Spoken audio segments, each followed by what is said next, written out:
Season 5.5 of Marvel Rivals is It's ass as fuck. I wouldn't go that far, but I'd be lying if I said there are some real issues that are prevalent during this season and concern me for the future of Marvel Rivals if they continue the way they are. These are my issues with Season 5.5 of Marvel Rivals. I'm JXMIUS. Welcome to the video. Sit back and relax as we discuss the problem with Marvel Rivals and the problem with Season 5.5. Now, before we get started, I want to preface that I do not hate Season 5.5. I don't even dislike Season 5.5. I find it very enjoyable at times, and it has very good moments. I like the characters. I'm a big fan of Gambit. All that. But at the same time, this season is a little underwhelming. It's a little underwhelming to say the least, especially being a year into the game and the lifespan of this game, what we've dealt with so far, what we're continuing to deal with, and what we will probably deal with in 2026. There needs to be some real changes to Season 6 and beyond. The first ticket on the docket, triple support. Now, triple support isn't a new issue to Season 5.5. It's not even a new issue to Marvel Rivals. Triple support has been prevalent in the game basically since the game has dropped. It's had its peaks and valleys, it has ups and downs, but this season, more than any season, it's probably been at its peak due to the rise of Gambit and Invisible Woman and Ultron. With these additions, it's made triple support more unbearable than it has ever been in the history of the game. Because of this, it makes triple support more rampant than ever. It's really bad this season, and it's essentially has boiled down to you walk out. If they don't walk out on triple support, that's the first thing. A lot of people just walk out on triple support. Let's say they don't walk out on triple support. They lose the first team fight or they lose a team fight. They're gonna switch to triple support. Once they do that, you have to match or you have to play specific ways to counter triple support, which a lot of people don't like to do. Because of this, they usually just decide to match triple support. Once they do that, it becomes a ult fest where basically the game is turned into whoever messes up their support ult first, either by a double or just ulting at the wrong time. This is not a fun play style. I don't enjoy playing triple support. Maybe some other people do. Maybe that's your cup of tea, but a lot of people I think play triple support out of necessity and not necessarily because they enjoy it. Again, this is not an issue that's new to Marvel Rivals. This is not an issue new to Season 5.5. Triple support has always been a problem in this game. Triple support has always kind of been in the meta. It's never really been taken out. However, this season more than ever is very rampant, and it's one of the issues with Season 5.5. Speaking of the meta, Season 5.5 dropped in December, meaning it's been about a calendar year since the game dropped, and in that time, we've had a meta that's been consistent and hasn't really changed.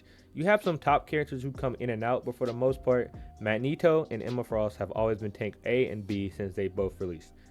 DPS, Hela, Bucky, Psylocke. These guys have always been consistently good since they've dropped. Same thing for support, Invisible Woman, Luna Snow.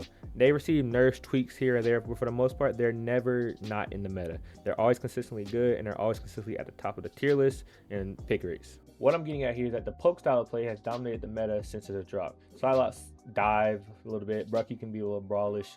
For the most part, poke has dominated the meta. It's either been 1 or 1A. Dive has been good for a season here or there, and usually gets nerfed the season right after. And Brawl has been even worse. The only two Brawl characters who've been worth anything is Wolverine and Mr. Fantastic, and now they're very mid. It's been a year, and yet some of these characters are still consistently at the top, and the game kind of feels the same. Obviously, there's new characters, new maps, things like that. For the most part, the game is fundamentally the same it was a year ago. We need some changes. We need characters to rise and fall. We need different types of characters at the top. We need new styles of play. We want to play the game differently, or the game will die. Maybe not die, but the game will get very stale pretty fast, and it's hard to keep playing games when it's the same thing over and over. I'm so glad I brought up that last point, because this right here is my biggest pet peeve with Marvel Rivals.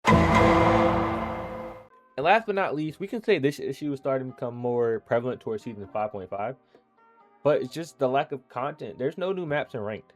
I get the new 18v18 mode, that's a thing, but that's not anything in ranked. That's not something for the comp scene. The last time Marvel Rivals took out any maps in comp, Season 2, when they took out Tokyo 2099, Shin Shibuya, and they took out the Asgardian Domination maps. They've not taken maps out of rank since. We thought that would be a consistent thing they do, rotate maps in and out, have a fresh rotation, maybe even update some maps, take some maps, come bring them back. They don't do that. They don't do that at all. So why do we take away maps in the first place? We should just keep all maps in the comp scene.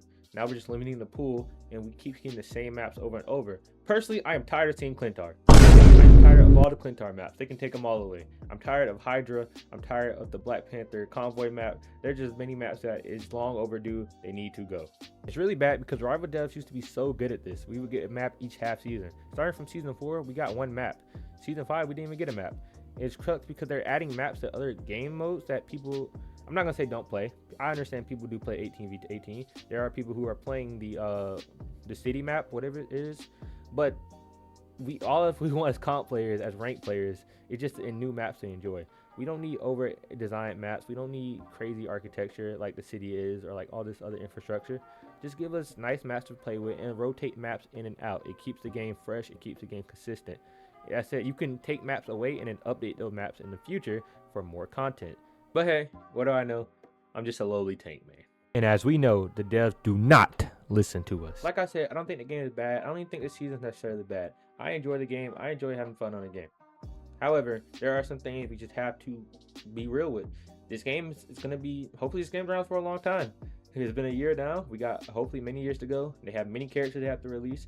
Even the Rivals Dead themselves said 2025 was only the warm up. 2026 to beyond, it's on go. So there's some things I want them to address. Some things hopefully they get fixed, they get addressed, they get at least looked at. Mainly triple support and the maps. Triple support and the maps. If I had to fix anything from this, I would play triple support 100 times, 100, if I could actually get new maps and we got new content that's just not characters. I want them to be better with that. I want them to be more consistent with that. Thank you all for tuning in so much. If you made it to the end of the video, please consider dropping a like. Also, leave a comment. What you agree with, what you disagree with. Are there things in Rivals that you hate?